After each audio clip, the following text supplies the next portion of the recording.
আমি আপনাদের সামনে উপস্থিত হয়েছি যে এই সময় যিনি বাংলাদেশের প্রধানমন্ত্রী, তিনি বিএনপির চেয়ারম্যান জনাব তারেক রহমান। মাত্র অল্প কয়েকদিন হয়েছে তিনি রাষ্ট্রীয় ক্ষমতা গ্রহণ করেছেন, কিন্তু এই স্বল্প সময় ওনার কর্মকাণ্ড, স্বাভাবিক আচরণ এবং মানুষের প্রতি তার যে ভালোবাসা, শ্রদ্ধা, তাকে একটি মহান আসনে অধিষ্ঠিত করেছে।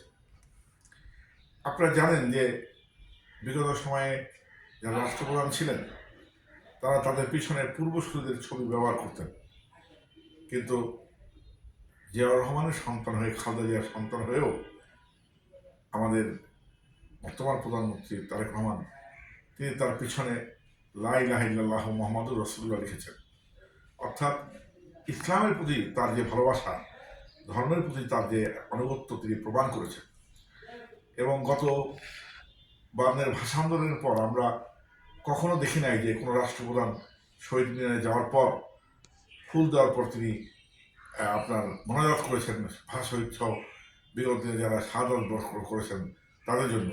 এটা একমাত্র তারেক রহমানের পক্ষেই সম্ভব হয়েছে। আপনি জানেন যে সাধারণ মানুষের ভাগ্য উন্নয়নের জন্য তিনি ফ্যামিলি কার্ডের ব্যবস্থা করছেন, স্বাস্থ্য যাতে মানুষের ভালো থাকে সেদিকেও দৃষ্টি দিচ্ছেন।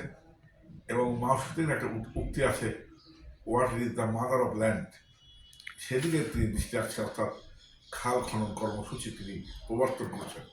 এবং জলবায়ু পরিবর্তনের একটি বিরাট প্রভাব রাখে গাছপালা। আমরা জানি যে আমাদের বিএনপির কর্মসূচি আছে আগামী 5 বছরের মধ্যে 30 কোটি গাছ সারা বাংলাদেশে লাগাবে।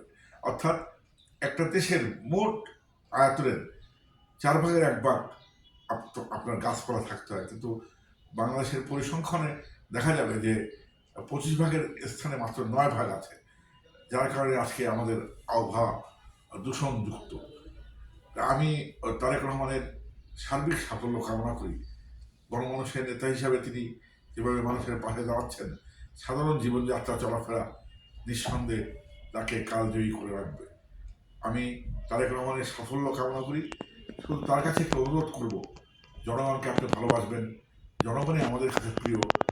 আমাদের নেতা শহীদ জিয়াউর রহমান জনগণকে ভালোবাসতেন, দেশটির বেগম খালেদা জিয়াও জনগণকে ভালোবাসতেন। পাশাপাশি যারা দলীয় নেতা করে বিগত 15 বছর 17 বছর দুঃশাসনের বিরুদ্ধে আন্দোলন করে সংগ্রাম করেছে, তাদের দিকেও আপনি দৃষ্টি রাখবেন, সে প্রত্যাশা রইল। খুদা হাফেজ। বাংলাদেশ জিন্দাবাদ।